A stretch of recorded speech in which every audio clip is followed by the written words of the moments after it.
Shalom saudara yang terkasih dalam Tuhan Yesus Kristus. Selamat pagi dan selamat datang dalam Renungan Harian Kristen Morning Hope. Kiranya saudara dalam keadaan yang sehat, dipenuhi oleh sukacita dan damai sejahtera. Hari ini kita akan merenungkan kebaikan Tuhan di dalam hidup kita melalui firman Tuhan. Dan kiranya firman Tuhan senantiasa menjadi kekuatan kita dalam memulai dan melakukan segala kegiatan kita di sepanjang hari ini. Namun sebelum kita merenungkan kebenaran firman Tuhan, mari kita berdoa. Bapa kami yang di surga, Bapa yang kami muliakan dan kami sembah dalam nama Yesus Kristus. Kami mengucap syukur untuk hari yang baru ini.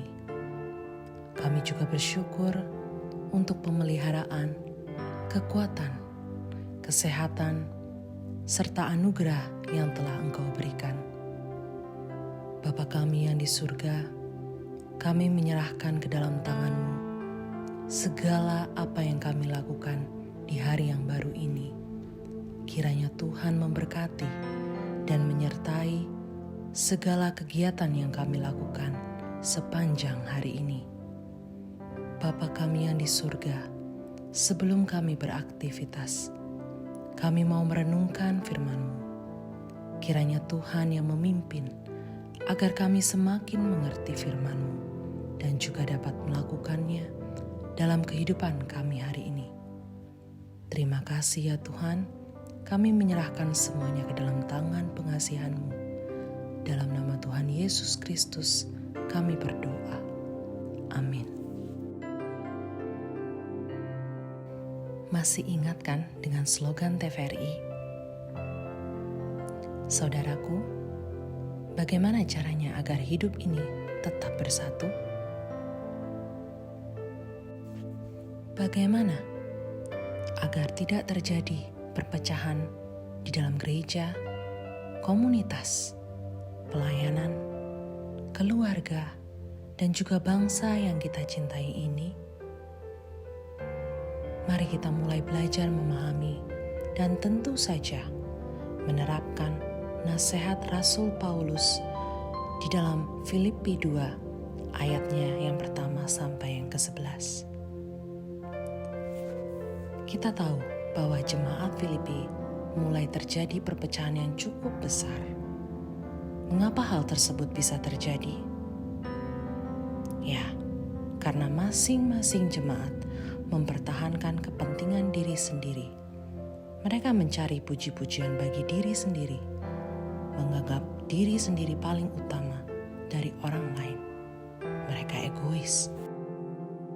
Saudaraku, tentu saja kerukunan jemaat di Filipi dapat terjaga dan terpelihara dengan baik apabila masing-masing anggotanya mau sehati sepikir dan mau meletakkan perasaan Kristus ke dalam diri mereka. Bukankah seharusnya itu juga yang seharusnya kita lakukan? Lalu bagaimana caranya? Yang pertama, kita harus mengutamakan orang lain daripada diri sendiri. Bisa kita lihat pada ayatnya yang ke-5 sampai yang ke-6. Hendaklah kamu dalam hidupmu bersama menaruh pikiran dan perasaan yang terdapat juga dalam Kristus Yesus, yang walaupun dalam rupa Allah, tidak menganggap kesetaraan dengan Allah itu sebagai milik yang harus dipertahankan. Kita wajib mementingkan, mendahulukan orang lain daripada diri sendiri. Kita harus belajar dari Tuhan Yesus. Demi mengutamakan manusia, Ia rela meninggalkan tahtanya yang suci dan menjadi sama seperti manusia. Bahkan mati di kayu salib, agar manusia ditebus dari dosa-dosanya dan diselamatkan.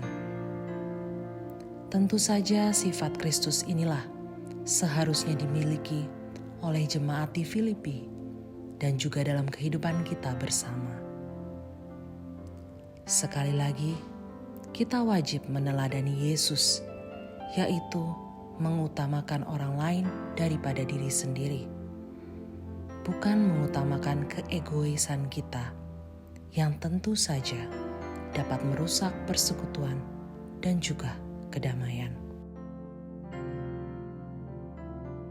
Yang kedua, memiliki kerendahan hati. Pada ayatnya yang ketujuh, melainkan telah mengosongkan dirinya sendiri dan mengambil rupa seorang hamba dan menjadi sama dengan manusia. Kita harus memiliki sifat yang tidak sombong atau tidak angkuh.